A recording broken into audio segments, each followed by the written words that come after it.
Welcome, this is the third and the last part of the TI plasmid which we are discussing. Now, this agrobacterium mediated genetics transformation is a complex process. Okay, so this process requires a concerted function of agrobacterium as well as the host. Now, for this genetic transformation, agrobacterium shows various biological processes such as virulence, protein inducing, then tDNA processing, and macromolecular exporting of T4SS. Okay, macromolecular exporting by T4SS. And all these processes we understand. But there are many key steps in the agrobacterium mediated genetic transformation which are poorly understood and needs further investigation as well. Particularly the events which are happening in the host infected by agrobacterium are more poorly understood. So we need to now we need to focus on what is going on the infected host cell. Okay, after the tDNA is incorporated into that. Okay, that is poorly understood and we need to further investigate it. Now, this agrobacterium DNA transfer system is a powerful vector system and it is used for plant transformation. Okay, you put any genes in the tDNA region that will be transferred to the plant genome. Okay, if any desired gene you put into tDNA region and then you carry out the infection by the agrobacterium tumefaciens, and that is how that particular gene of interest is integrated into the plant genome. Now the DNA which is integrated into the plant genome has inherent stability. Okay, and why is that? Because virulence genes and border genes are not transferred into the plant cell. Okay, and because of the absence of these two, the DNA is inherently stable into the plant genome.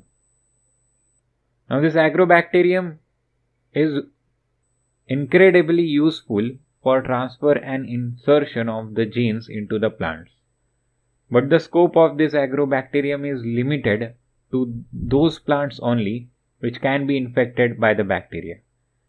Okay, bacteria is not able to infect all the plants. Okay, it has a limited range, and up to that limited range only you can do genetic transformation by doing agrobacterium, and that is why the agrobacterium thing is kind of limited.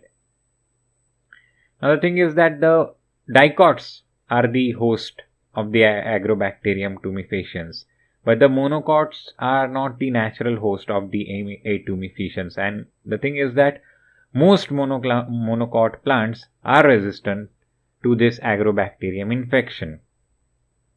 Okay, that is the reason why you cannot use agrobacterium to genetically modify the monocots.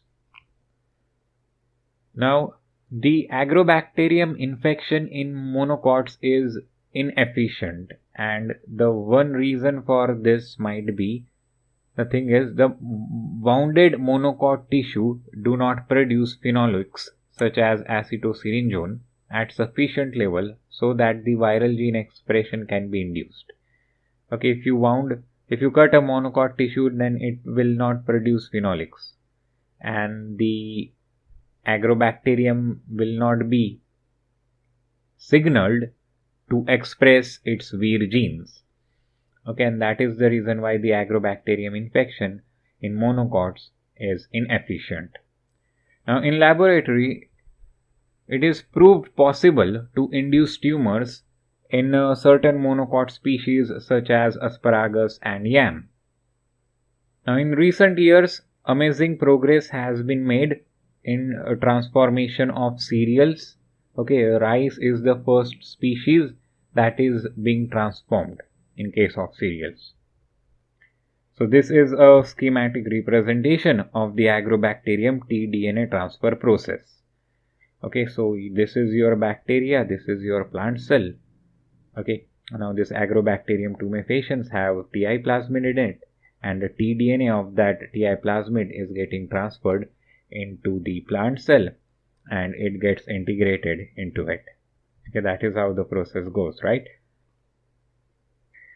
Now the Agrobacterium's tDNA transfer is a 3-step process. Now in the first step, the bacterial attachment to the plant cell facilitates the interaction between the plant inducers, which are the low molecular weight phenolic compounds, and the signal sensing viral proteins.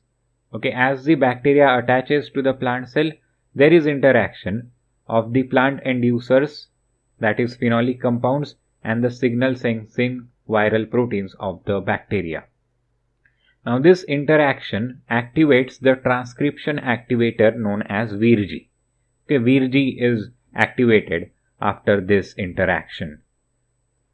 Now this activated Virg induces transcription of rest of the Vir genes on the TI plasmid. Okay, so that constitutes your first step.